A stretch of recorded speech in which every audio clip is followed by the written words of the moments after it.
Otra vez, bienvenidas a esta llamada, al webinar de la Global Action Partnership for Extended Producer Responsibilities, en sus siglos en inglés GAP4EPR, que significa la Alianza por la Acción Global para la REP. Tenemos esa serie ahorita de webinarios en francés y en español para también ofrecer un espacio más cercano para la gente trabajando en esos idiomas y trabajando en preguntas sobre el sistema REP. Mi nombre es Jonas Barkau, yo trabajo para la Cooperación Técnica Alemana, GIZ, y también soy parte del secretariado de la Prevent Waste Alliance, quien también forma parte de la alianza, o que está como el host de la alianza. Antes de que empezamos, y perfecto, se están presentando ya en el chat. Perfecto saber de dónde son. Vemos que hay muchos participantes del sector público aquí, pero también de ONGs, pero pueden seguir dando sus introducciones en el chat. Para su información, vamos a grabar esa sesión, así que si no quieren que su voz o su cara se vea mostrada en la grabación, lo podrían mantener apagado. No está permitido los bots AI en esas llamadas de la Prevent y los vamos a estar eliminando, pero también pueden ver después el recording. Lo vamos a subir y compartir el enlace. Pueden seguir el chat para plantear preguntas que ocurren en el momento y intentamos responderlos ahí mismo o después en la sección de preguntas. Y pueden reaccionar utilizando la función de levantar la mano, más que todo en las secciones que tenemos previsto para esa parte. La sección o el webinar de hoy lo vamos a tener en tres diferentes secciones. Primero vamos a tener una introducción a la GAP4EPR en general y los principales contenidos de la publicación que estaba hecho y que podemos también compartir en español. Y luego vamos a tener un input más profundizado para la profundización en los factores de éxito para la implementación de los sistemas de la responsabilidad extendida del productor. Luego vamos a tener una sección extendida de preguntas, pero como les había mencionado, pueden también plantear sus preguntas mientras que estamos hablando ya en el chat. Así que vamos a empezar con la introducción a la GAP4EPR y aquí tenemos a nuestro colega Fridtjof Laubiger de la Organización para la Cooperación y el Desarrollo Económico de la OCDE. Y también quiero decir que estamos bien contentos que todos están aquí. Sabemos que no todos tenemos español como lengua materna, pero entiendo, espero que los tengan un poco de paciencia si a veces no estamos un poco más lentos, pero creo que estamos bien preparados. Así que, Fridtjof. Gracias, Jonas. Sí, verdad, para mí eso es el caso, no es mi lengua materna, pero bueno, voy a intentar y quiero hablar algunas palabras sobre la GAP, la Global Action Partnership, y también sobre nuestra publicación que hemos publicado hace algunos meses. Bueno, mi nombre es Fridtjof Laubiger, yo trabajo como economista en la dirección del medio ambiente en la OCDE. La GAP4EPR es una asociación en donde trabajamos juntos con la GIZ, la WWF, la UNO y también con el apoyo de la Fundación Ellen MacArthur. Y la Global Action Partnership o la GAP4EPR tiene el objetivo de esta asociación de promover el diseño y la implementación de la red a nivel mundial. La slide siguiente, por favor. Bueno, ¿cómo trabajamos en el GAP? Nosotros en el GAP apoyamos la comprensión sobre la red a través de seminarios de web, como el webinario de hoy, pero también tenemos webinarios sobre otros temas. Mantenemos también una biblioteca de publicación que pueden ayudar a los países en el diseño de políticas de red. Y también desarrollamos nuestras propias publicaciones sobre cuestiones claves de la implementación de la red. Y hoy también voy a hablar un poco sobre una publicación que hemos publicado y que también pueden acceder en español. El slide siguiente, por favor. Finalmente, también ofrecemos apoyo coordinado y técnico para países, y eso lo hacemos vía nuestro helpdesk. Bueno, actores de países pueden solicitar apoyo en la implementación o el diseño de la red a través del servicio de asistencia. Desde la GAP estamos en contacto con un grupo de expertos que pueden ser movilizados y que pueden apoyar a los países en diferentes formatos dependiendo de la magnitud del apoyo. Entonces, más información pueden encontrar sobre este helpdesk también en nuestra página de web. El slide siguiente, por favor. Bueno, ya como dije, también hacemos análisis y desarrollamos nuestras propias publicaciones. Como parte del GAP hemos desarrollado una publicación sobre los datos básicos y principios fundamentales de una red típica. La publicación estaba también desarrollada como apoyo para las negociaciones sobre plásticos en el INC. Bueno, voy a compartir con ustedes un poco el contenido de esta publicación. El slide siguiente. Pero en primer lugar, ¿por qué nos fijamos en la red? Bueno, la política de red se ha extendido rápidamente en todo el mundo en los últimos años. Ahorita se emplea en muchos países del mundo, así como para muchos flujos de residuos, como por ejemplo los envases, los neumáticos, los residuos electrónicos, pero también para algunos flujos más especiales como productos farmacéuticos. En este momento hay muchos países que desarrollan o están interesados a desarrollar un sistema de red. Así hemos desarrollado esta publicación que da un poco de soporte sobre los principios fundamentales para desarrollar una red. El slide siguiente. Bueno, ¿qué queremos conseguir con nuestro informe, con esta publicación?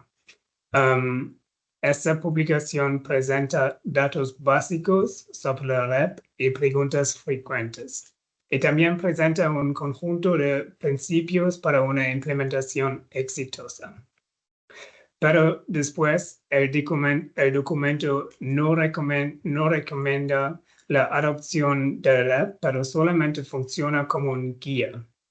Y tampoco propone texto para las negociaciones que tienen lugar en el contexto del INC, pero solamente sirve como un documento de información para las negociaciones.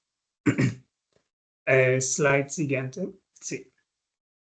Las informaciones y los datos básicos en esta publicación se basan de algunas fuentes, y esas son las fuentes como reports y publicaciones de la OCDE, de algunas agencias de las Naciones Unidas, de la Unión Europea, de WWF y también la EPA Toolbox, que es una publicación que hicieron en el contexto del Prevent Waste Alliance.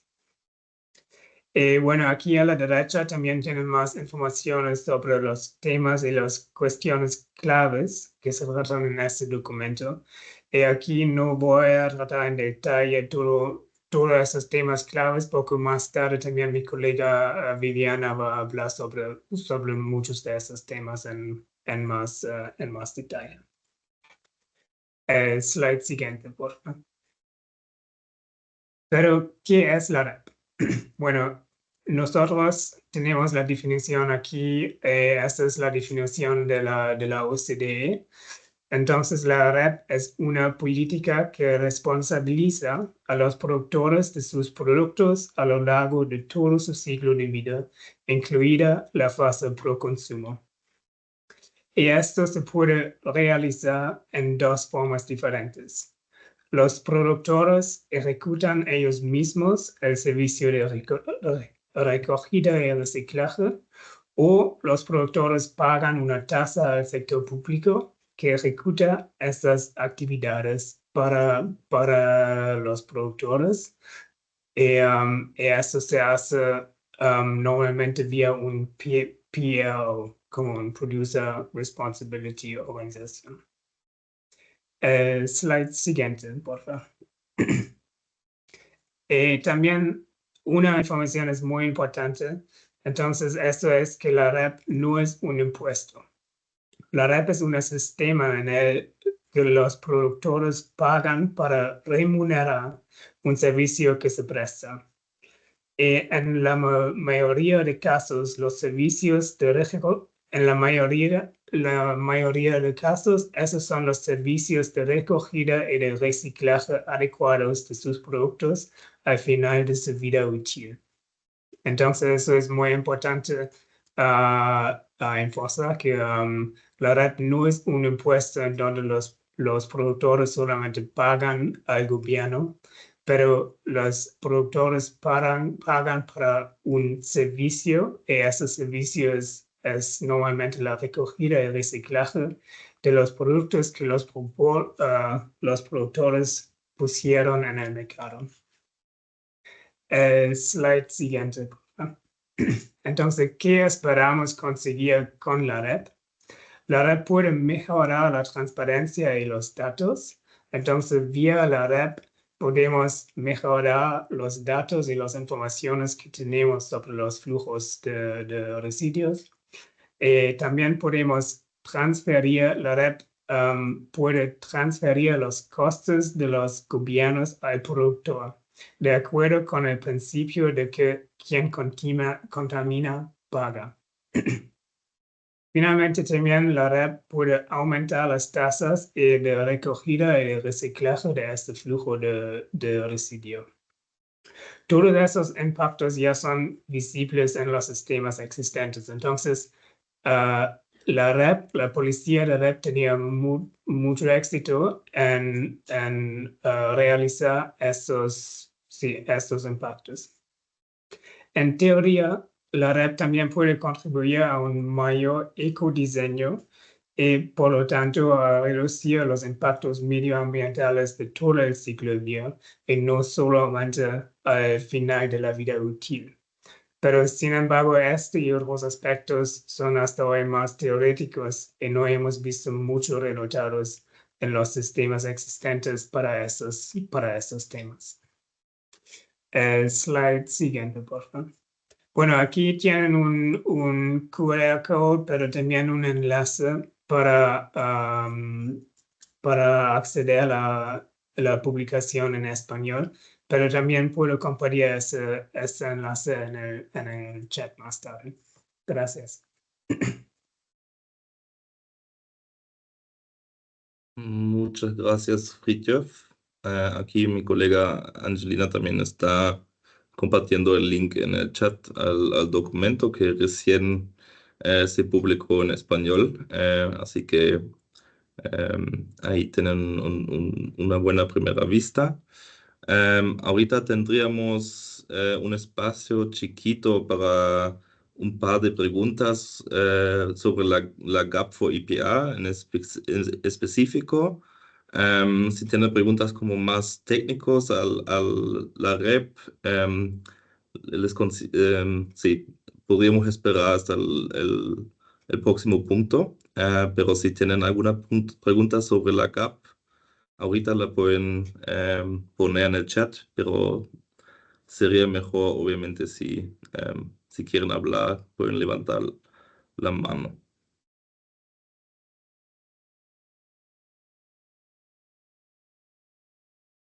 Ok, no veo por el momento ninguna pregunta. Ah, sí, ahí viene de Arjun.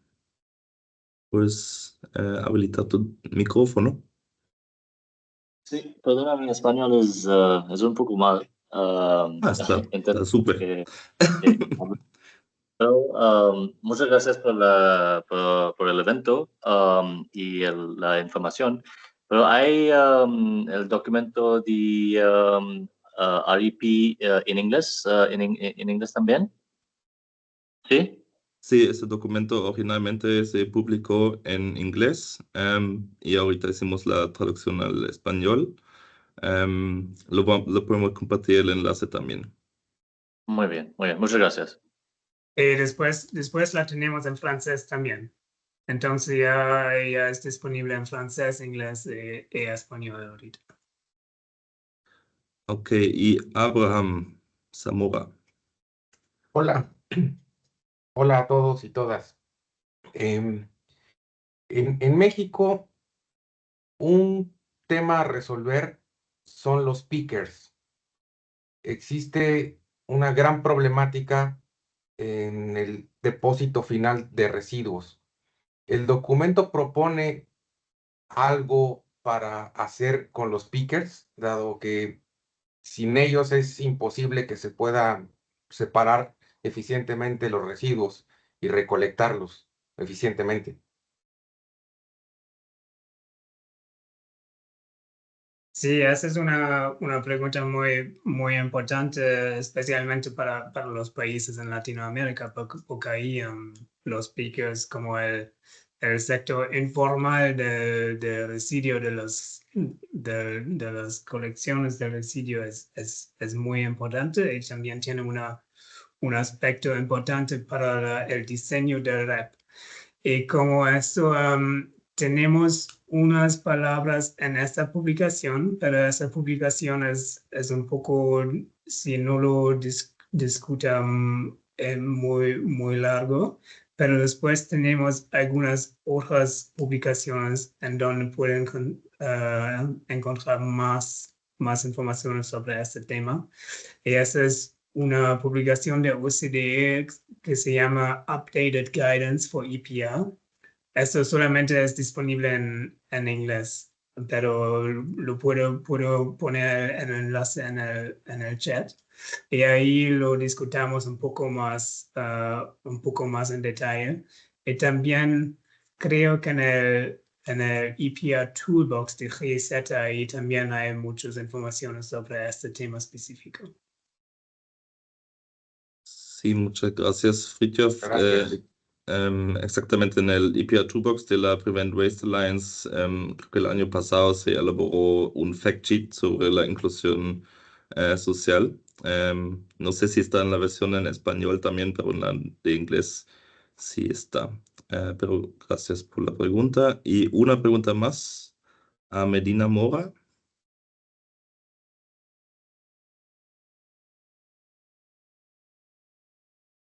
Feliz día, espero que se encuentren bien. Soy de Honduras, abrazos cordiales a la distancia.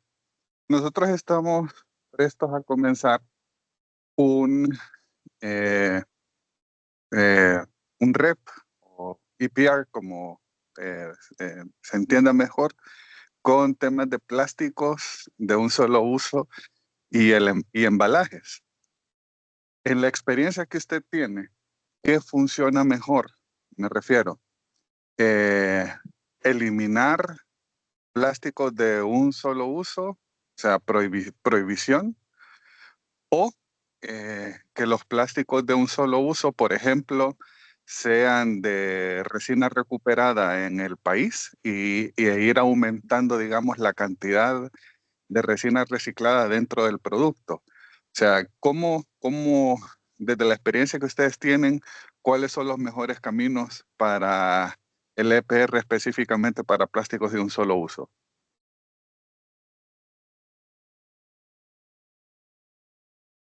Gracias por esta cuestión. Quizás Viviana va a hablar sobre este tema también un poco más tarde. Bueno, esta es una pregunta grande y compleja, pero generalmente creo que la previsión como eliminación es el objetivo más importante. Y después vamos a ver qué se puede reciclar, qué se no puede eliminar, que es imposible eliminar. Entonces, como así la prioridad, creo, yo diría es como vamos a ver qué se puede eliminar, como los plásticos de solo uso. Y después los plásticos de solo uso que se no pueden eliminar. Ahí es muy importante que van a decir que hacen una red, que los productores pagan para la reciclaje de estos productos. Ok, muchas gracias y de verdad una pregunta compleja y también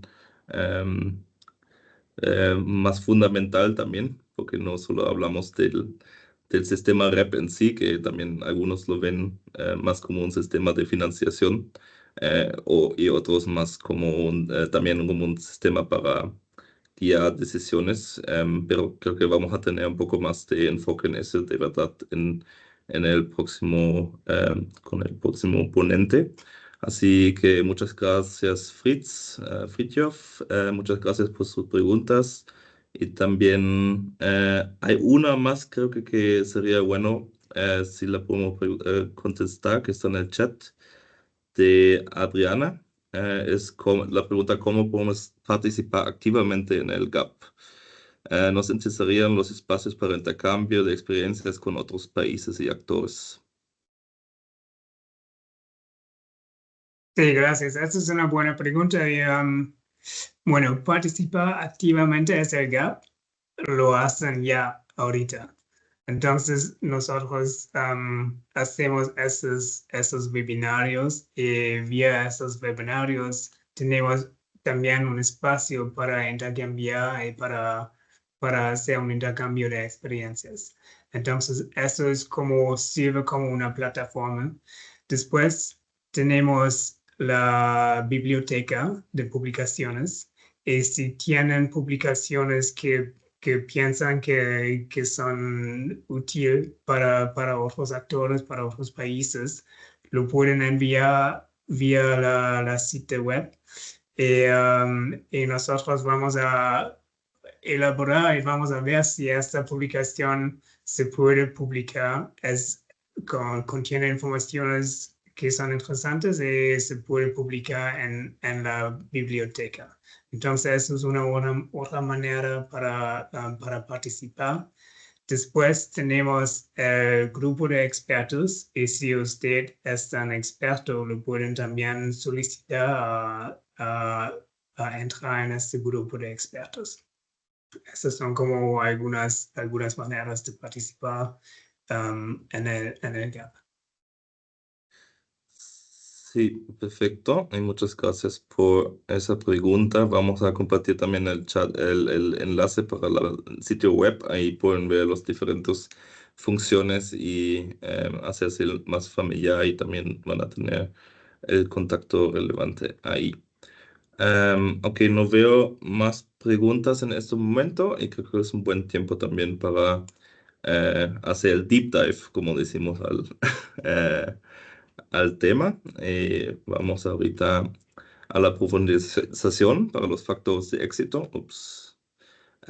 Y aquí nos acompaña Viviana López Hernández del Öko-Institut, que es investigadora de división de productos sostenibles y flujos de materiales en el Öko-Institut desde 2019.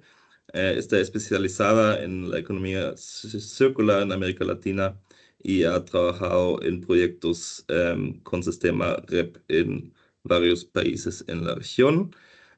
También tenemos con nosotros Daniel Hinchcliffe. Él es físico y investigador también en el Öko-Institut y trabajó también en la GIZ anteriormente. Para él también Viviana va a dar el input, pero Daniel va a estar pendiente de sus preguntas en el chat, así que si hay algo que quieren preguntar en ese momento, por favor no esperan, pongan la pregunta en el chat y después vamos a intentar responderlos todos, pero ahí le doy la palabra a Viviana y Viviana me confirma si puedes compartir la pantalla.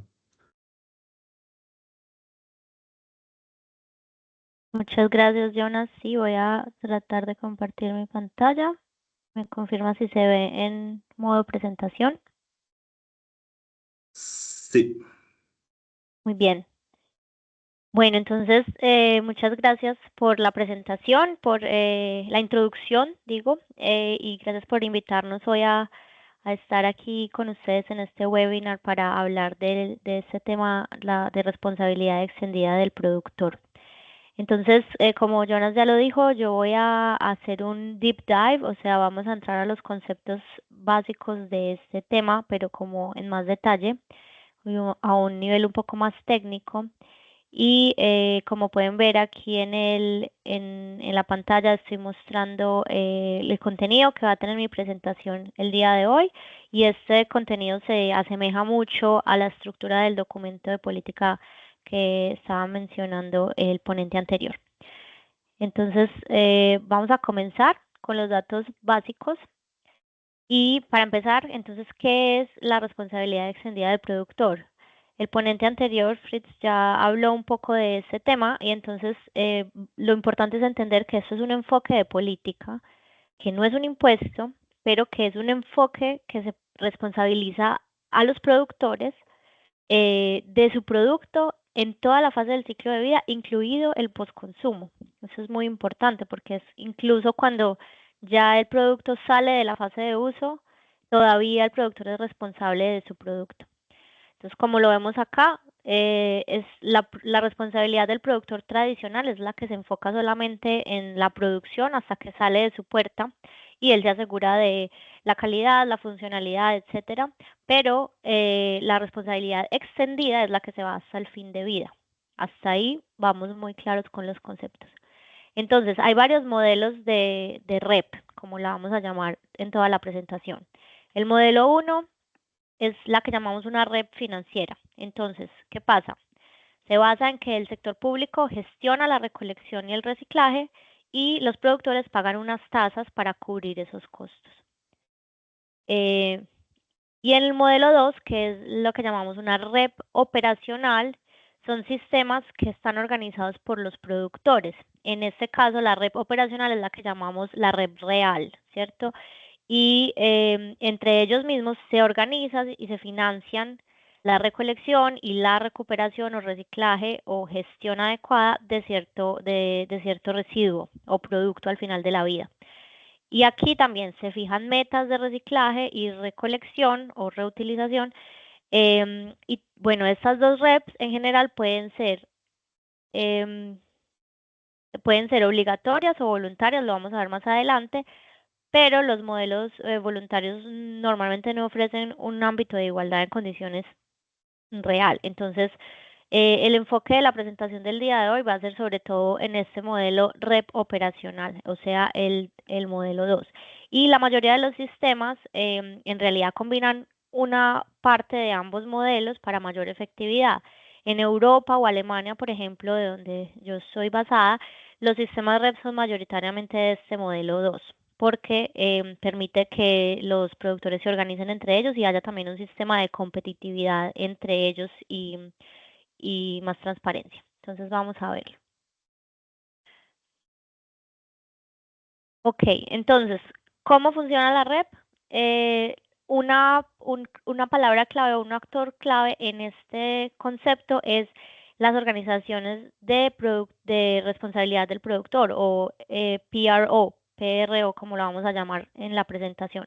Y ellos son los que organizan a los productores, o sea, unen sus esfuerzos los productores en una organización de este estilo para ellos organizar y hacer la recogida, hacer la gestión en nombre de los productores. Entonces agrupan a varios productores, importadores para gestionar colectivamente sus responsabilidades y también colaboran con los gobiernos y gestores para que el sistema tenga una mayor eficiencia. Entonces es como un intermediario que se encarga de implementar las obligaciones de esta red. Entonces en Europa, por ejemplo, hay PROs que administran la red de envases, de productos electrónicos, de neumáticos, etcétera. Y para enfocarnos, por ejemplo, en el tema del día de hoy, que es más sobre empaques y envases, en Alemania, solo para manejar la red de empaques, hay un total de 9 PROs que están operando al mismo tiempo en el país. ¿Esto qué pasa? Que como hay diferentes organizaciones organizándose para cumplir los mismos requisitos, requiere también entonces un sistema adicional o un organismo adicional de monitoreo o una agencia de observación. Y también muchas veces esto se implementa en paralelo o adicionalmente con un sistema, por ejemplo, de registro central de productores o importadores en el país. La red normalmente se opera como un sistema cerrado nacional porque se puede exigir cumplimiento a los productores o actores que están dentro de un país, en un mercado. Vamos a verlo más adelante, pero por ahora vamos a mirar qué productos o materiales cubren los sistemas REP. Entonces, un breve recorrido histórico. En los años 70 empezó más o menos los primeros REP con envases de bebidas o sistemas de depósito y reembolso. Nos recuerdan en la época que Coca-Cola o las gaseosas todas eran como botellas de vidrio, se entregaban y se regresaban. Y eso era una especie de REP. En los años 90 en algunos países se hizo ya una expansión a envases en general y después desde los años 2000 la Unión Europea, por ejemplo, empezó a obligar que hubiera REP para ciertos productos seleccionados como residuos electrónicos, pilas y baterías, vehículos. A 2011 los principales productos que hay en REP, pues o que cubren REPs en el mundo están sobre todo residuos electrónicos, 35%, envases, neumáticos y vehículos de fin de vida, porque son residuos complejos de manejar. Y recientemente se ha visto una expansión de la REP a nuevos productos que también se han identificado como flujos de residuos complejos o difíciles de manejar o que están causando problemáticas ya identificadas a nivel mundial. Entonces aquí vemos las redes de pesca, las colillas de cigarrillos, por ejemplo, o residuos muy grandes o de difícil manejo urbano como son los colchones, los muebles y los textiles, que es un tema que está ahora muy fuerte en la discusión de ese tema porque el volumen de residuos que se genera con los textiles por la cantidad de consumo y la rapidez de producción son muy grandes. Entonces, ya como ven, lo que cubre la REP son residuos, ya sea por su complejidad o por su volumen o por ambos. Entonces, la idea de una REP es que se toquen con este sistema, nos encarguemos o se encarguen los productores de residuos que nadie quiere tocar porque son complejos. Entonces, una cosa muy importante cuando hablamos de los productos que cubren o los materiales que cubren es que la REP debe basarse en funciones y no en materiales. ¿Por qué? Porque centrarse en los materiales, por ejemplo, decir solamente una REP para plásticos, abriría la posibilidad a riesgos como sustitución involuntaria, es decir, bueno, entonces ya no usamos plásticos para tal función, pero todos nos vamos a mover a aluminio. Pero en realidad lo que queríamos manejar o gestionar bien eran los empaques, el fin de vida de los empaques. Entonces, tenemos, cuando se está definiendo la implementación de una REP, hay que ser cuidadosos en las definiciones claras y cuál es el objetivo de qué tipo de residuo es el que se quiere gestionar. Bueno, ¿qué impacto tiene la REP? Entonces, ya lo mencionó también Fritz, hay éxito con muchos temas cuando se implementa una REP, sobre todo porque se mejora la recogida selectiva, hay un mejor reciclado y una gestión de fin de vida, y la responsabilidad queda muy claramente trasladada a los productores y no queda en manos de los municipios o los consumidores. Con lo que se tienen expectativas normalmente para la red, pero que usualmente no funciona tan bien. Sería muy bueno, ideal, que también ayudara a manejar o mejorar el diseño de productos y empaques y a la reducción de volúmenes. Pero en la realidad, lo que sabemos de las reps que están operando es que estas expectativas normalmente se quedan no cumplidas o no están tan cerca a la realidad. Entonces, para que pongamos como los puntos como en una visión más neutral de lo que se puede alcanzar y lo que no.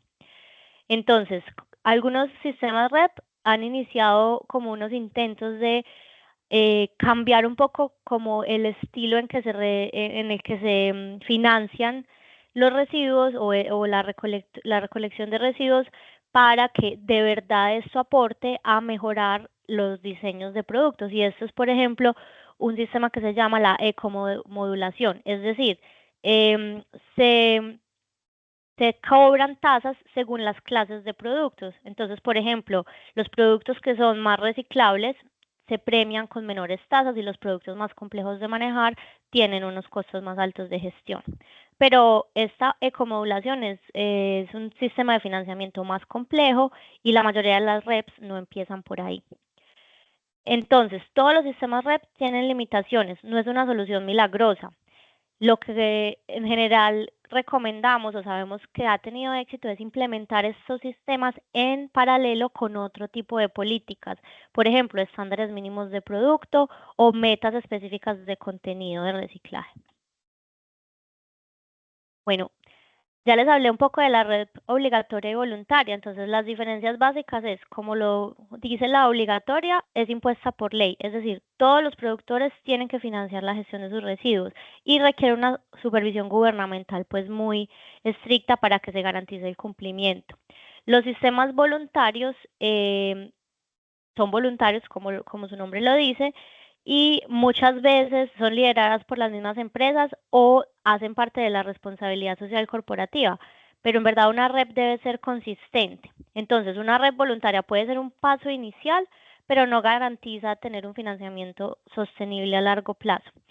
Y generalmente las REP voluntarias están limitadas a ciertos productos o ciertos residuos que son rentables de recuperar. Por ejemplo, vamos a recuperar botellas de PET, pero las botellas de PET ya son rentables de recuperar y es un residuo que todos quieren manejar. Entonces, casi que si ponemos unas metas de recolección para botellas PET, es una meta que va a ser cumplida en todo caso con o sin la existencia de una REP. Entonces, ahí voy otra vez a esto, debe enfocarse en residuos que nadie quiere tocar y que de verdad a través de este sistema nos va a traer una ventaja en una mejor gestión de residuos para la sociedad. Una red voluntaria también que puede ser de pronto un poco menos transparente porque no hay como visibilidad sobre las cantidades y los volúmenes y quién está haciendo qué, o manejando cuántas cantidades o qué tipos de residuos. Entonces, por ejemplo, en un país como Sudáfrica, los esfuerzos voluntarios que inicialmente se implementaron para una REP se dieron cuenta que fueron insuficientes y a 2021 llevaron a la adopción de una REP obligatoria. Entonces, como ven, nosotros pues claramente advocamos por una REP obligatoria porque es más efectiva, tiene un alcance más amplio y sobre todo reduce lo que llaman el free riding o que algunas empresas o productores se aprovechen de los otros que sí están cumpliendo. Entonces, como les digo, algunos sistemas de red voluntaria la verdad no cumplen con los criterios básicos que debería tener toda REP. ¿A qué nivel de gobernanza se produce la REP? normalmente a nivel nacional. Hay algunas excepciones, por ejemplo, a nivel estatal o estatal, como en Canadá y en Estados Unidos, pero en casi todos los casos, o mejor dicho, en todos los casos, requiere una base jurídica, una base legal para especificar las responsabilidades.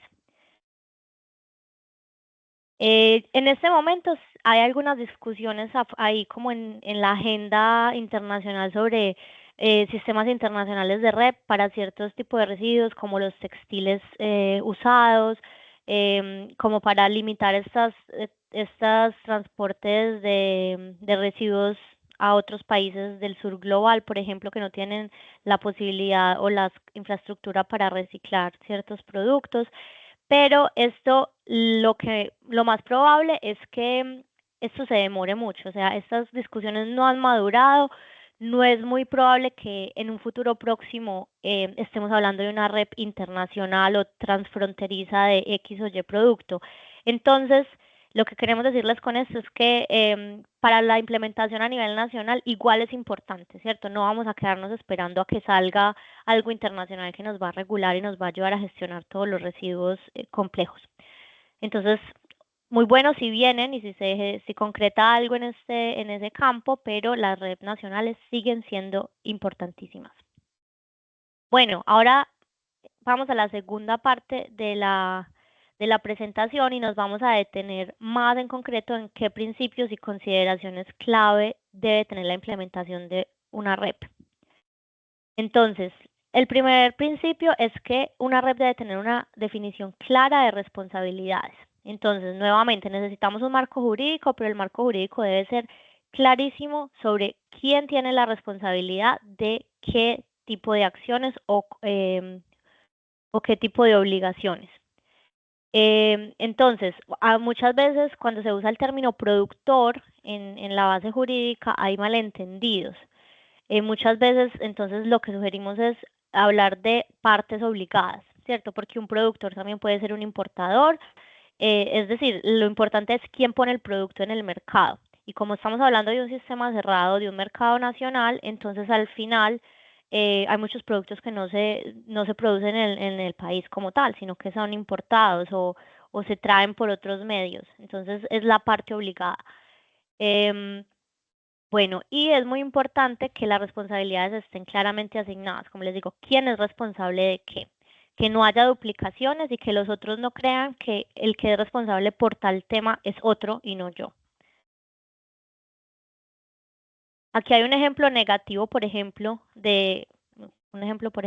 negativo que dice: los productores, importadores y mayoristas deben organizar y financiar un sistema de recogida de residuos y empaques, de residuos de empaques. Aquí se mencionan 3 tipos de actores y una responsabilidad general para todos. Entonces aquí no es claro quién es responsable en caso de que haya un incumplimiento de estas obligaciones.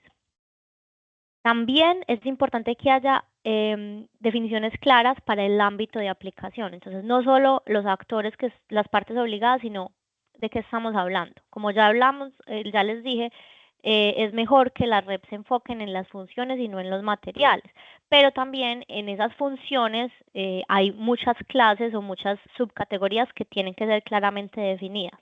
Como hoy estamos enfocados en hablar sobre todo de empaques y envases, aquí les muestro un ejemplo de cómo serían subclases o definiciones de categorías dentro de una posible REP para envases. Entonces, dentro de los residuos sólidos, ¿qué tipos de envases se generan o encontramos en un país, en un marco nacional?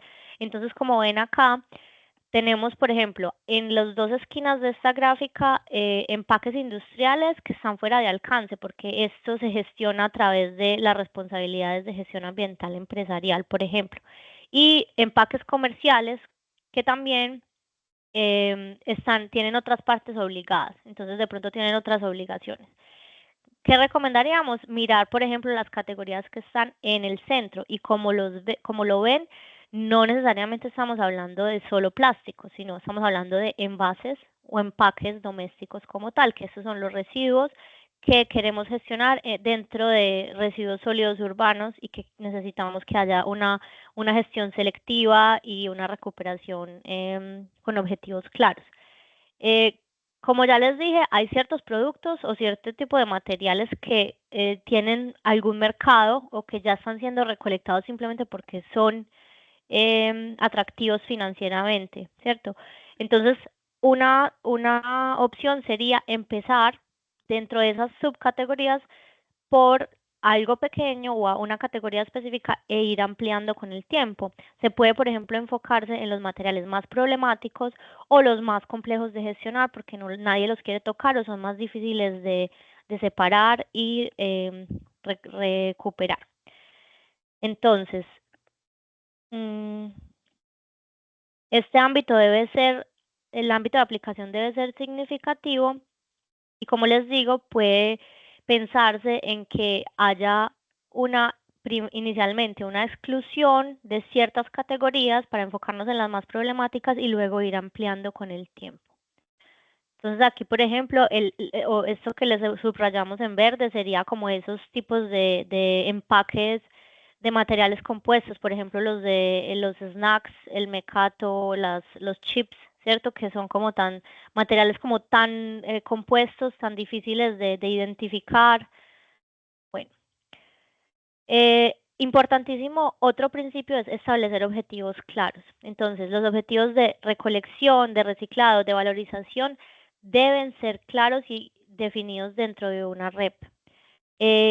Y debe ser, por ejemplo, claro que los productores o las partes obligadas deben alcanzar una tasa de X% de recuperación o de recolección separada, por ejemplo, o de recogida o de reciclado sobre lo que está puesto en el mercado. Entonces siempre tiene que tener como una base porcentual sobre lo que se puso en el mercado. Aquí vemos en esta tabla un ejemplo ilustrativo de objetivos mínimos que están divididos según tipos de envase y según acciones de acuerdo a la jerarquía de residuos. Entonces, como lo ven, se pueden poner diferentes objetivos para diferentes tipos de empaques. ¿Por qué? Porque sabemos, según la consulta con las partes interesadas o como ya la información que se tiene en el mercado, sabemos que es más factible alcanzar, por ejemplo, mayores tasas de reciclado para productos como empaques de plástico rígidos en comparación con empaques compuestos como lo que les decía de los snacks y todo esto. Bueno. Y también importante que los objetivos se pueden establecer inicialmente y se pueden ir escalonando o aumentando gradualmente en el tiempo. Entonces, puede ser por fases, por ejemplo, los años 1 y 2, hay tanto por ciento de objetivos de recogida y después vamos a ir subiendo en otras fases posteriores. Otro principio, la coordinación con las partes interesadas. Importantísimo el diálogo y la colaboración con todos los involucrados en la cadena de gestión de residuos. Aquí vamos a la pregunta que hicieron anteriormente sobre cómo involucramos al sector informal. Depende de quiénes sean los actores involucrados en el contexto nacional, es importante considerarlos porque nos van a dar información del mercado, nos van a dar intereses, para que tengamos en cuenta qué tiene que estar reflejado en una REP que va a ser efectiva y operacional para el contexto. Entonces aquí en esta tabla les damos una estructura típica, común de intereses que pueden estar representados en todos los actores que están involucrados en una REP. Entonces, por un lado, por ejemplo, los ciudadanos quieren tener precios asequibles de productos, quieren tener un entorno limpio, sin residuos no gestionados. Los municipios quieren que los servicios municipales mantengan costos razonables. Los recolectores quieren mantener su negocio, por ejemplo, el sector informal, y mejorar su situación o tener un mejor pago por los servicios que prestan. Y los productores, por ejemplo, quieren evitar la competencia desleal o quieren no pagar unos por el servicio que se les está prestando a todos, etcétera. Entonces, según estas estructuras de intereses típicas, se puede definir cuáles pueden ser los objetivos o cuáles pueden ser algunas de las obligaciones que uno u otro de los actores tienen que cumplir. Bueno, hay un temor muy común y me voy al interés de los consumidores. que los precios se queden asequibles. Entonces hay un temor muy común, es que nacionalmente dicen, bueno, si vamos a implementar una REP en este país, entonces nos van a subir los precios de los consumidores. Vamos a volver a lo que dijo Fritz, esto no es un impuesto, pero la verdad es que, claro, si está generándose una recolección de un aporte financiero para gestión de residuos, en algún punto el aumento o este costo se va a ver reflejado. Un segundo. Entonces, como ven en la tabla, sobre productos normales, disculpen, sobre estos productos que ahí tenemos una variedad muy grande de diferentes plásticos y empaques. Como ven en las últimas en estas últimas dos líneas, entonces sobre el precio aproximado de los productos hay un leve aumento cuando se incluye los costos de una REP. Entonces, como lo ven, sí, hay un aumento, pero son costos que son casi que negligibles. No sé si esta es la palabra en español. Pero sí, son costos muy, muy pequeños que al final el consumidor no los percibe de una forma muy dramática. Entonces, sí, la REP se refleja en los precios del consumo, pero las repercusiones para el consumidor son marginales. Y si no se introduce la REP, estos costos igual se van a estar pagando por algún lado. Entonces, alguien tiene que pagar por esta gestión de residuos. Por ejemplo, mayores tasas municipales de gestión de residuos, que también llegan hasta los consumidores, mayores impuestos, o aceptar que vamos a tener una gestión de residuos inadecuada, con costos sanitarios y medioambientales más altos. Entonces, en comparación con estas opciones, la REP representa un modelo de distribución de los costos más justo y da una redistribución de los costos que está de acuerdo al consumo. Es decir, incluso cuando este aumento está reflejado en mi producto, yo estoy seguro que estoy pagando por la gestión del residuo que yo consumí. Si yo consumo menos, pago menos, y si consumo más, pago más. Y los productores tienen, en un sistema REP, tienen incentivos para reducir los volúmenes de los envases y mejorar los diseños a largo plazo, que es lo que hablábamos al principio. Entonces, bueno, con esto nos vamos al siguiente principio, que es la transparencia. Y la transparencia es crucial porque los sistemas REP recolectan fondos y utilizan fondos que les dan los productores. Entonces, para obtener un resultado, que es la gestión de residuos adecuada. Si los sistemas REP son poco transparentes, se pueden abrir puertas a un manejo problemático de estos fondos o, por ejemplo, la llamada corrupción. Entonces, para contrarrestar esto, la transparencia es clave porque los datos de todo lo que está pasando deben hacerse públicos. Los volúmenes, los costos, los porcentajes sobre los que se están calculando los objetivos, o sea, cuánto está puesto en el mercado. Por ejemplo, en Francia, todos los datos se hacen públicos. Y los datos incluso pueden ser recopilados por medio de autoridades o organismos independientes que nos garanticen aún más esta transparencia en el caso donde hay muchas diferentes PROs, por ejemplo, compitiendo entre sí. Entonces se pueden incluso implementar estrategias adicionales que ayuden a subir esa transparencia por medio de auditorías, por medio de revisar los flujos de residuos y flujos financieros de cada una de las partes que está entrando en este sistema. ¿Qué pasa también? Que cuando tenemos REP obligatorias, requieren una supervisión activa del gobierno. Entonces, el gobierno tiene un papel decisivo porque, como ya habíamos hablado, puede haber también posibilidades de parasitismo o aprovechados, o sea, que haya ciertas obligaciones que algunos productores están esforzándose en cumplir y mientras tanto hay otros productores que no están haciendo nada al respecto, pero igual están ganando los beneficios porque los productos que ponen en el mercado al final se están gestionando muy bien al final de vida. Entonces, esto debe minimizarse y también se debe sancionar a los operadores o a los productores que no están cumpliendo sus obligaciones.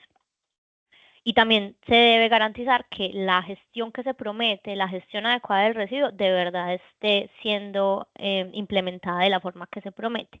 Entonces, importante entender que mientras más complejo es el sistema REP, más necesidades pide al gobierno.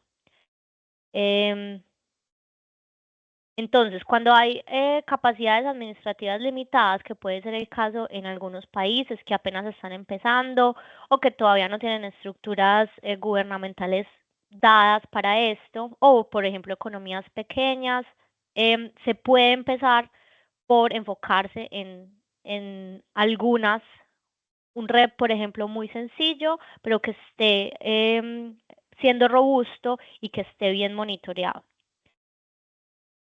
Aquí vemos, por ejemplo, las capacidades del gobierno, ¿cierto? Si yo tengo, digamos, varias partes obligadas o productores, entonces aquí tenemos un ejemplo, Snack King, Reina de la Comida, y estos dos están por medio de una PRO dando sus datos y tratando de cumplir las obligaciones de la REP.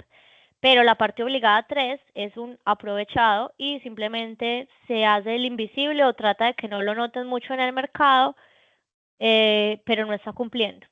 Entonces, el control de cumplimiento, claro que debe enfocarse en las partes que ya están registradas. Por ejemplo, si tenemos un registro central de proveedores o de productores, pues obviamente sobre estos tenemos más información, tenemos los datos, pero importante que las autoridades se enfoquen sobre todo en controlar a las partes que no están cumpliendo, porque si no, eso puede ser desincentivar que los que sí están haciendo el esfuerzo de cumplir, así sea, digamos, quedándose un poco cortos con los objetivos o empezando gradualmente a cumplir sus obligaciones, pierdan la motivación cuando ven que hay otros que no están haciendo nada, pero que la autoridad o el gobierno se está enfocando es en sancionar a los que están tratando de hacer algo. Entonces, las capacidades limitadas deben enfocarse en atrapar a los aprovechados. Eso es un mensaje clave de hoy. Bueno, y hablando de esto, nos vamos a otro principio que es asegurar la competencia justa. Cuando hay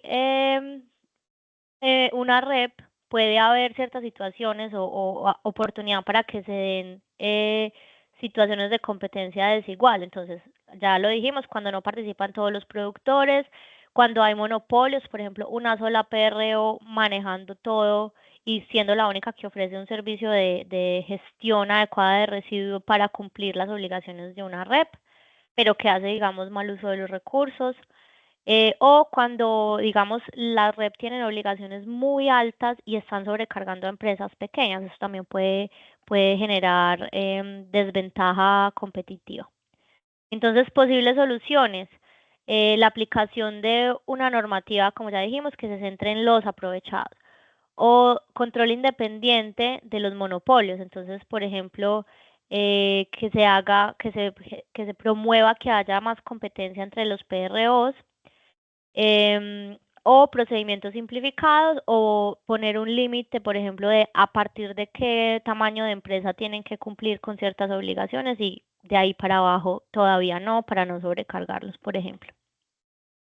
Bueno, con esto estamos llegando al final de la presentación y les voy a dar un par de conclusiones para cerrar como las ideas que abrimos aquí. Entonces, de nuevo, la REP no es un impuesto, es un planteamiento, un enfoque político que responsabiliza a los productores por sus productos en todo el ciclo de vida, incluso en el postconsumo.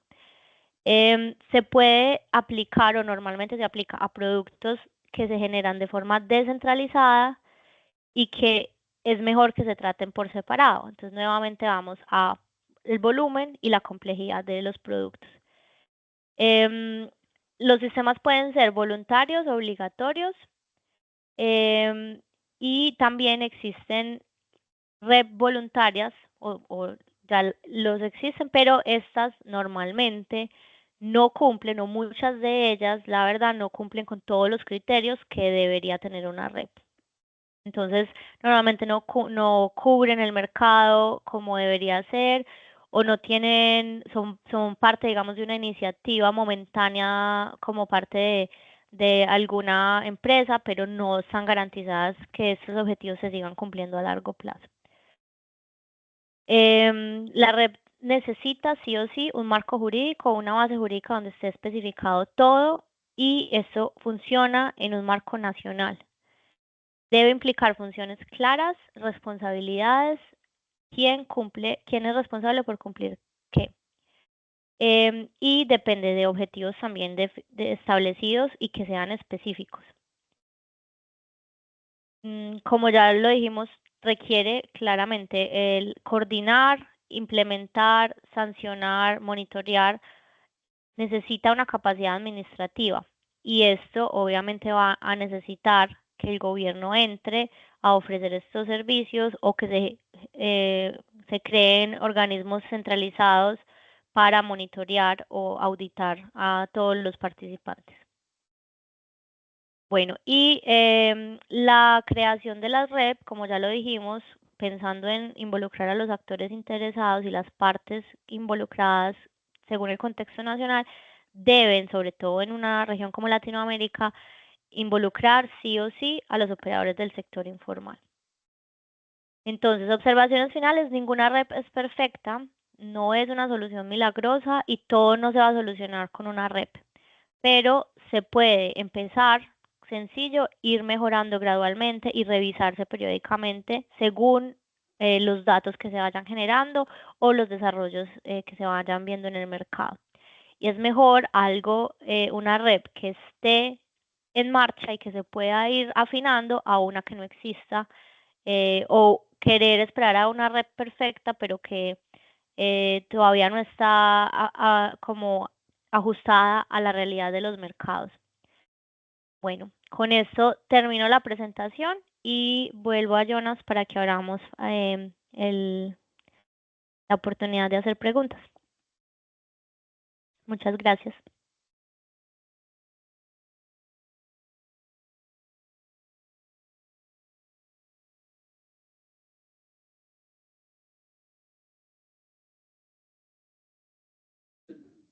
Ok. Lo siento, mi compu está un poco lenta. Espero que me puedan escuchar. Muchas gracias, Viviana, por la excelente presentación. Creo que había unas 3 preguntas ahorita que ya se respondieron con los colegas de Daniel y de Fritz. Pero creo que algunos de esos temas ya lo habías tocado también durante el tema, durante la presentación. Pero una pregunta tal vez, vale la pena enfocarse un poco más. Más que todo es la inversión en infraestructura, especialmente con el enfoque en el sur global, o como lo dicen, como si no existe la infraestructura todavía para la colección, como el sistema REP puede apoyar en ese. Ya había una respuesta de tu colega Daniel, pero tal vez puedes hablar un poco de tus experiencias también en la región. Sí, creo que eso está muy relacionado con el tema del sector informal. Para esto nosotros incluso, porque sabemos que es un tema muy recurrente que se pregunta en estos webinars, preparamos incluso un par de diapositivas adicionales que muestran tipos de implementación con el sector informal. El tema de la infraestructura creo que no siempre es como lo decisivo, porque la infraestructura puede ser infraestructura humana o infraestructura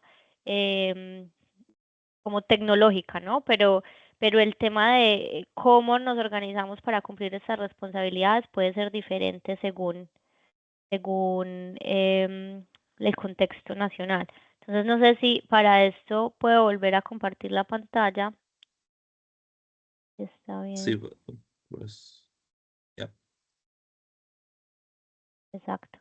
Entonces, aquí, como vemos, una pregunta muy común: ¿cómo integrar a los actores del sector informal, los recolectores? Entonces, volviendo a la infraestructura, entonces tenemos objetivos que se centran en los volúmenes de recogida, de recolección o en los volúmenes de reciclaje, ¿cierto? O puede ser de los dos. Entonces, según cuáles sean los objetivos, nos van a determinar qué capacidades o qué infraestructura es necesaria. Cuando estamos hablando de un enfoque en separación y recolección en la fuente, entonces necesitamos sobre todo capacidades para hacer esta recolección y puede ser por medio de capacidades humanas como recolectores informales. Entonces, hay que involucrarlos.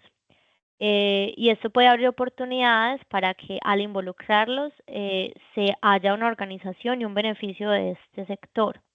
Entonces, aquí les mostramos dos ejemplos de implementación. Uno puede ser, está centrado en los objetivos de recolección, es decir, cuánto por ciento hay que recoger sí o sí, y los productores como requisito es que van a garantizar que los envases se recojan, los envases que pusieron en el mercado se recojan y se gestionen de forma respetuosa con el medio ambiente. Entonces, como objetivo tienen recaudar y gestionar correctamente al menos tanto por ciento de lo que pusieron en el mercado. ¿Y qué pueden hacer acá? Pueden, a través de involucrar a los residuos, el sector informal, que de por sí ya están haciendo esta función, este trabajo de clasificar los residuos urbanos. Entonces, las partes obligadas, por ejemplo, pueden pasar o pagar a las empresas de gestión de residuos por esta gestión, y a la vez estas empresas pueden estar haciendo un intercambio o un pago al sector informal que ya están haciendo esta recolección. Entonces, digamos que separamos quienes se encargan de la recolección segregada y luego la gestión se hace por medio de una empresa, que esto ya pasa en muchos casos. Y hay otro ejemplo que sería centrado en la recolección y segregación en el origen, y es donde tenemos que las partes obligadas deben recaudar por lo menos tanto por ciento, pero también garantizar que todos los hogares dispongan de un servicio, por ejemplo, de recogida regular. Entonces aquí los productores y las partes obligadas le pagan, por ejemplo, a una cooperativa de recicladores o de recolectores que eran del sector informal y se han organizado para dar este servicio, y al mismo tiempo ellos ya entran a jugar como un nuevo actor en el sistema de prestar un servicio y estar en este ecosistema también intercambiando servicios a la vez con la empresa de gestión de residuos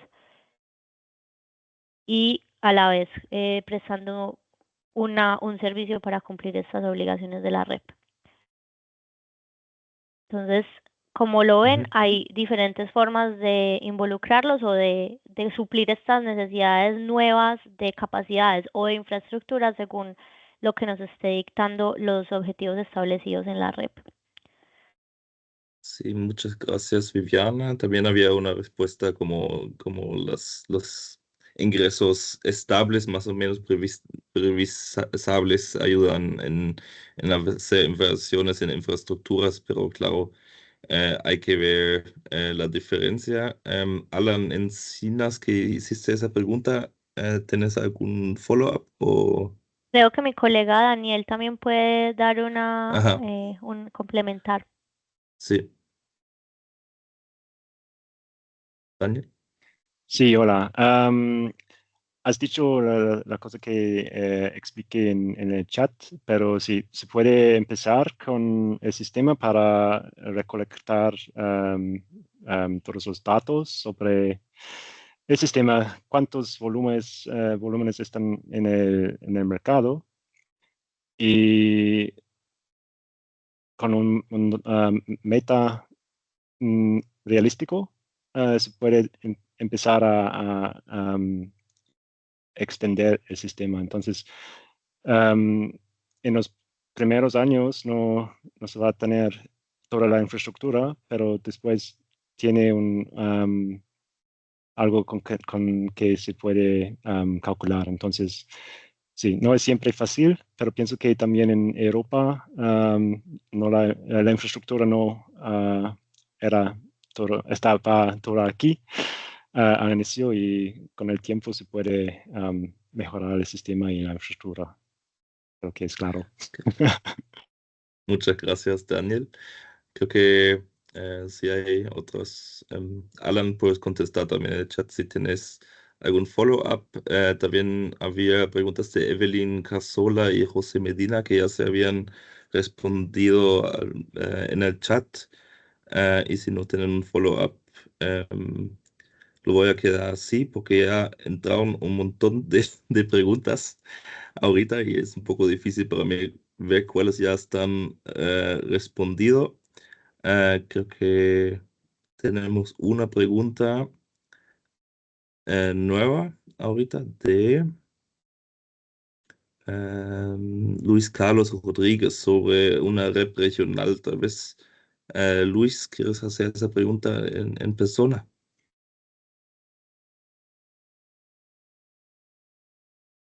Buenos días, sí, con mucho gusto. Mi pregunta era, mencionaban una red regional y la consulta va orientada a que si se tiene alguna experiencia. Se lo consulto porque las redes locales con el nivel de contrabando que existe en los países de Latinoamérica podrían verse afectadas sustancialmente por los materiales y el malaje de este producto que entra. Llantas, producto alimenticio.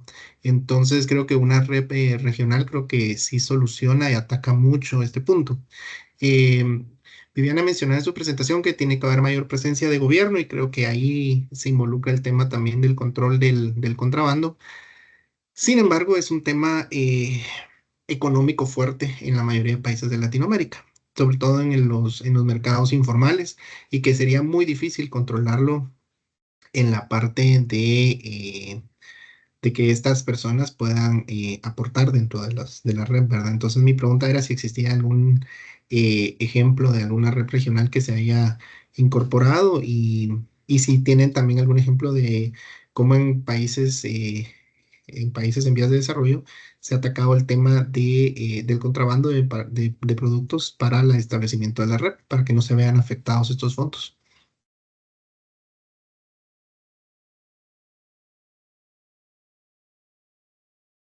Puedo empezar con un par de ideas, pues igual es un tema complejo porque el tema del contrabando depende del tipo de residuo del que estamos hablando, ¿no? O sea, según el producto puede haber interés o no de ciertos actores de generar este tipo de dinámicas de contrabando. Entonces, mientras hablabas estaba pensando en el tema, por ejemplo, de baterías usadas, baterías de litio que del que hicimos un proyecto en la región hace un par de años, y para este tema pues nos decían que también que había muchos, digamos, de los volúmenes de baterías al fin de vida que en teoría podrían ser recicladas o incluso reusadas por medio de otros modelos de negocio, pero que se perdían porque, claro, tienen materiales valiosos de los que si se recuperan se puede ganar un montón de plata. Esto cambia mucho en el caso de materiales o residuos que incluso siendo complejos y siendo peligrosos, pero de pronto no tienen un atractivo financiero tan grande. Entonces, de producto a producto cambia, y por eso es que cuando hablamos de una rep, no es una sola rep, sino que es una rep con qué enfoque de producto. Y para cada producto, entonces hay que pensar estas dinámicas y pensar en formas de qué necesidades nos va a demandar hacer una gestión adecuada de X residuo, X producto al final de la vida, considerando todas las dinámicas nacionales, locales, y esto es a lo que vamos, con que no se puede establecer una red desde un escritorio, se tiene que hablar con los actores involucrados, se tiene que entender cómo funciona el mercado y por qué están pasando, por ejemplo, estas dinámicas de contrabando, y cómo, entonces, digamos, en este caso, qué necesidades adicionales de monitoreo, de control, qué organismos se necesitan especiales para reducir estas dinámicas de contrabando. Entonces, no es una respuesta directa porque depende de cada país, cada tipo de producto. Y en el caso de ciertos residuos, por ejemplo, vuelvo al el ejemplo de las baterías, incluso vienen unos tratados internacionales que reducen la posibilidad de hacer esta rep regionales, como lo dices. E incluso en la Unión Europea, cuando se hace una obligatoriedad de un manejo separado de ciertos residuos, cada país tiene que implementarlo por su cuenta, ¿cierto? Entonces, volviendo al tema de las baterías, incluso una batería usada que es necesario hacer una buena gestión de ella, pero hay una prohibición clara del Tratado de Basilea, por ejemplo, de la exportación de estos productos a otros países porque se es considerado un residuo peligroso. Entonces, hay demasiadas consideraciones específicas al producto que al momento de estar estableciendo el alcance de los objetivos, las obligaciones, hay que tomarlo todo a consideración. Daniel, ¿quieres complementar?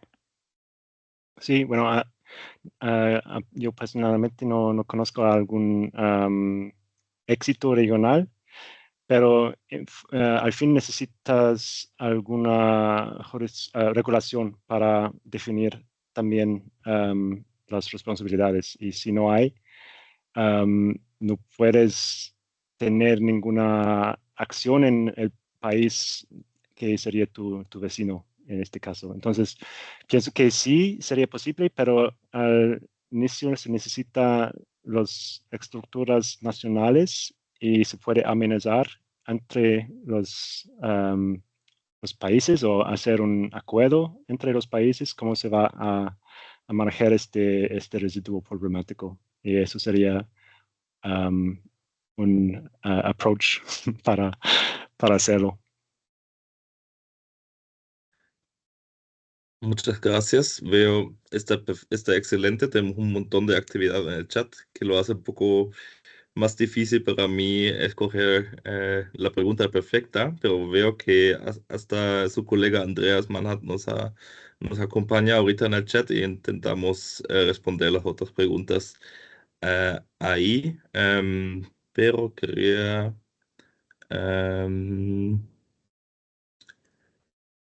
tal vez había una pregunta aquí de Andrés Silva. Andrés, ¿quieres hacer esa pregunta en persona?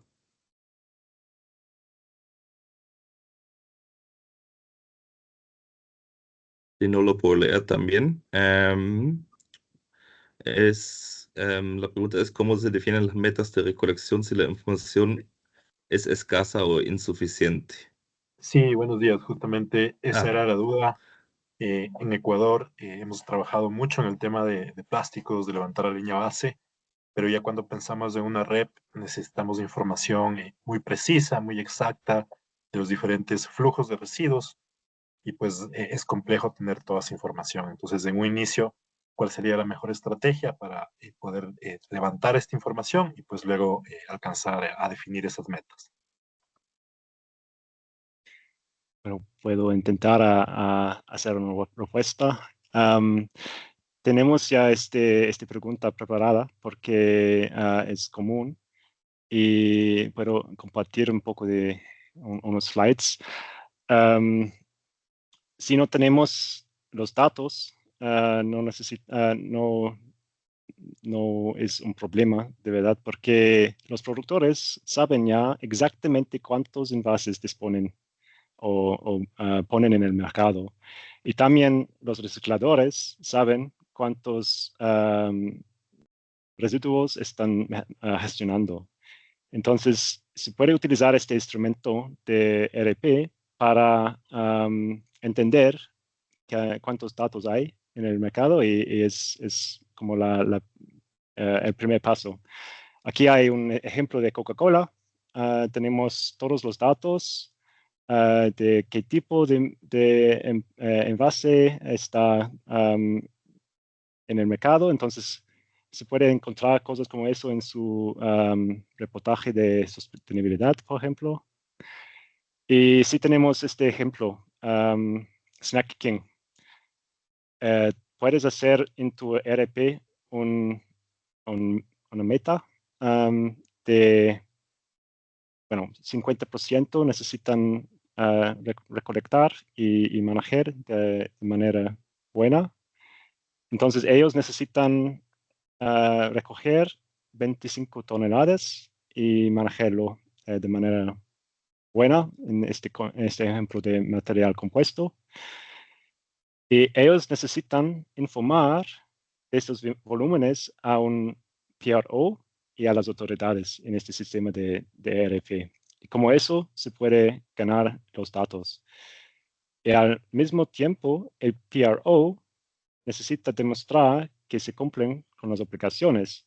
Y como eso se puede obtener todos estos datos y no necesitan tener los datos antes de empezar con el sistema. Se puede utilizar el sistema para empezar a tener datos. Aquí hay algunas notas, pero en general es más o menos un instrumento para también obtener los datos. Y con esta perspectiva pienso que se puede ser muy útil. Muchas gracias. Andrés, espero que eso les aclara. Y entonces, como yo entendí a Daniel sin miedo, empezamos y usamos el sistema para generar los datos. Tenemos Fritjof también a ese tema. Sí, también puedo decir algo. Bueno, después, si las empresas sí tienen los datos, entonces tienen los datos cuánto ponen en el mercado. Después tenemos también informaciones cuánto recogen de basura. Pero una cuestión también es cuánto cuesta esa colección de basura de residuos. Entonces, qué es la magnitud de la tasa de red. Por eso necesitamos datos en los primeros años también. Y ahí hay algunos sistemas de red que, como en los primeros 1 o 2 años, son como sistemas voluntarios. Así, en los primeros años, las empresas participan en el sistema, colectan las informaciones y solamente en el año 2 o 3 cuando tienen suficientes informaciones para también calcular las tasas de todos los productos. Ahí los sistemas se convierten en un sistema mandatorio. Entonces, eso también es más o menos común en sistemas que comienzan a empezar en un país. Ok, muchas gracias. Solo nos quedan 5 minutos y quiero por lo menos permitir una pregunta más. No sé si tienen un poco más tiempo para atrás, pero creo que queremos terminar a tiempo. Y veo que intentamos responder las preguntas que hay aquí. Tengo otra pregunta de Julisa López, que es un poco... creo que ya no hay una respuesta perfecta para eso, pero tal vez, Julisa, ¿quieres hacer esa pregunta directamente? Hola, ¿sí me escuchan? Sí. Ah, perfecto. Buen día, ¿qué tal? Sí, bueno, la pregunta realmente sé que quizás no tengo una respuesta específica y varía según el contexto, pero sí por lo menos me gustaría saber a nivel general o por lo menos de las experiencias que ya ustedes manejan, ¿cuál sería ese esquema de ingresos de la red? O sea, ¿cómo sería como que el esquema más general posible de ingresos de la red? O sea, una modalidad la más utilizada quizás. ¿Y cómo se manejarían esos ingresos? Es decir, ¿quién lo administraría? ¿El gobierno central o el gobierno local? ¿Y cómo luego pasan estos a la PROs que van a hacer todo el esquema de la gestión de los residuos? Es más para entender el loop completo de cómo se manejan. Mil gracias.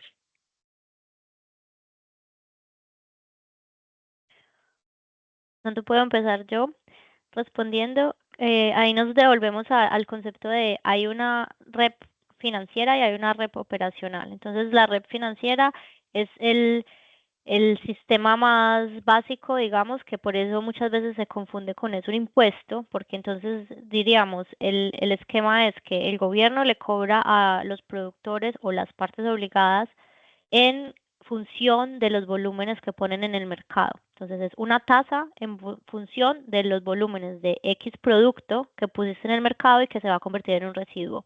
Con ese dinero recolectado se va a financiar la gestión final adecuada de ese residuo. Entonces, cuando es una red financiera, el mismo gobierno, por medio de sus actores municipales o gestores de residuos no comunes, se encarga de eso y lo financia. Entonces, es una red, simplemente pasa el dinero a manos de otros actores para que se cumpla la función, la obligación que se requiere. Cuando hay un modelo REP operacional es donde entra la figura de la PRO, porque los productores también se pueden organizar entre ellos y se pueden usar estas PROs para cumplir las obligaciones de manera colectiva.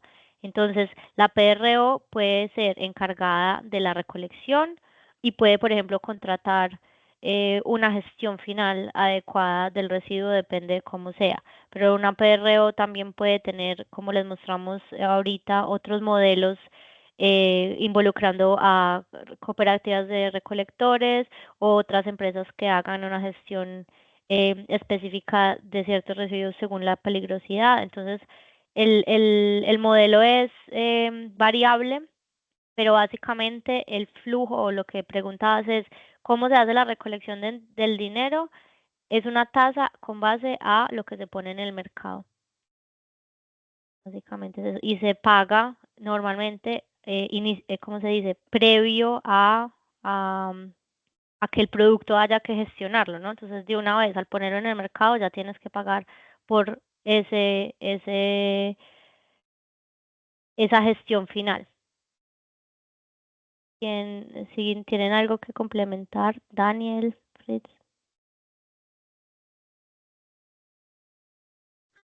Lisa le está dando el thumbs up, así que parece que esa pregunta se respondió lo más que se puede, porque como dijimos, siempre es un sistema que se va a definir también en detalle en nivel nacional.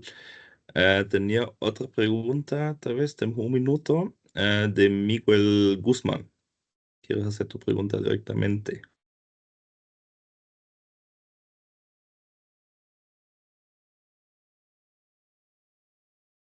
Muchas gracias, muy buenos días. Ok. Mucho Y gusto. escucho muy bajo. Mucho gusto, buenos días. Ya, ahora sí. Gracias, Miguel Ángel Guzmán, del Ministerio de Educación de Guatemala. Gracias por la oportunidad y por el interesante tema que nos comparten. Pues yo tenía la consulta si hay alguna relación entre los procesos de economía circular con el tema que hoy nos comparten de la REP. Y si es así, ¿cuál es la relación o en qué momento se relacionan estos dos procesos? Muchas gracias.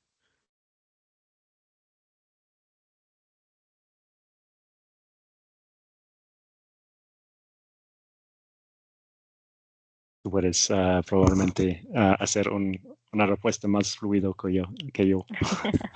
Está bien, entonces lo intento. Pues realmente la REP hace parte de las estrategias de economía circular. Es un instrumento, un enfoque de política que es una de las estrategias que se puede implementar para generar una economía circular a un nivel nacional para X producto. Como ya dijimos, no es milagroso y no soluciona todos los problemas, pero claro que hace parte de una economía circular porque está contribuyendo a una adecuada recolección, gestión, recuperación, reciclaje de un residuo segregado y identificado claramente y que ojalá los resultados finales no sean solamente una reducción de los volúmenes de este residuo, sino también que haya una reincorporación de esos materiales, por ejemplo, interesantes o valiosos a los flujos de producción que vuelven a entrar al mercado. Entonces, claro que en el marco de la economía circular, la REP es uno de los instrumentos que es clave para manejar residuos complejos o de altos volúmenes. Muchas gracias. Excelente. Y si tenemos un minuto más, me gustaría añadir un punto. Reciclaje es naturalmente no la mejor opción de la economía circular y es también posible tener aspectos como incentivos para reparar los productos, para cambiar el diseño. Y eso es posible con ERP. Hay algunas ideas cómo se puede hacerlo. En Francia, por ejemplo, hacen cosas para cambiar los precios, pero el precio necesita ser muy alta para que las cosas también se cambien en el diseño. Por ejemplo, para residuos electrónicos, se puede decir, si tienes un producto más reparable, hay menos costos para pagar cuando pones en el mercado. Y eso es un ejemplo cómo se puede utilizar este instrumento financiero para direccionar un poco el sistema en una dirección de economía circular. Gracias. Gracias, Daniel. Muchas gracias. Miguel, perfecto. Sabemos que ya hemos pasado la hora, que algunos ya están, se tienen que ir. Tal vez había un follow-up también de la pregunta de de Alan Encías sobre sobre el financiamiento. Creo que ya va un poco al detalle. No sé, Fritjof, si tenías tiempo para leerlo.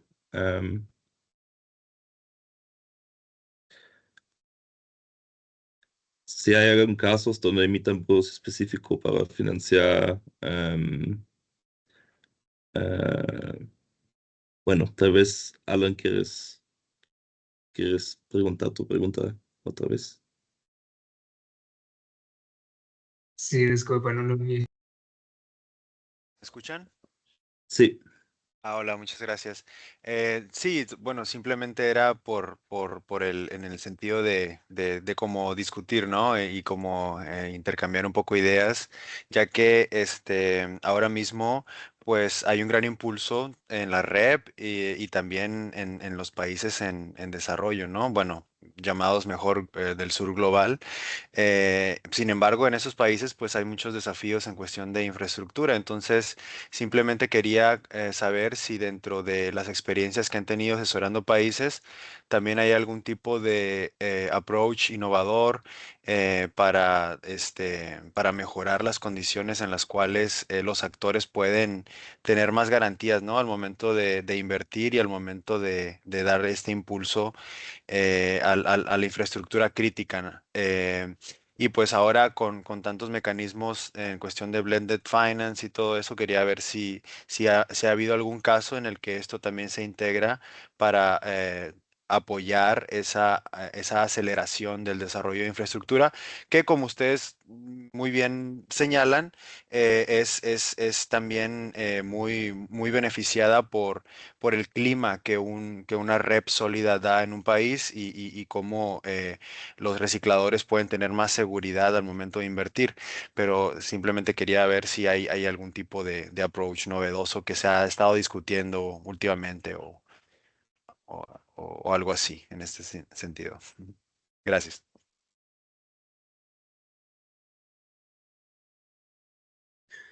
Bueno, quizás lo que puedo decir, lo que pienso es que es muy importante que el sistema de REP no funciona solamente así. Entonces, no, como gobierno no puedes decir que ahí los productores tienen que financiar la colección y el reciclaje de los residuos, pero también hay una responsabilidad del gobierno asegura que la red funciona.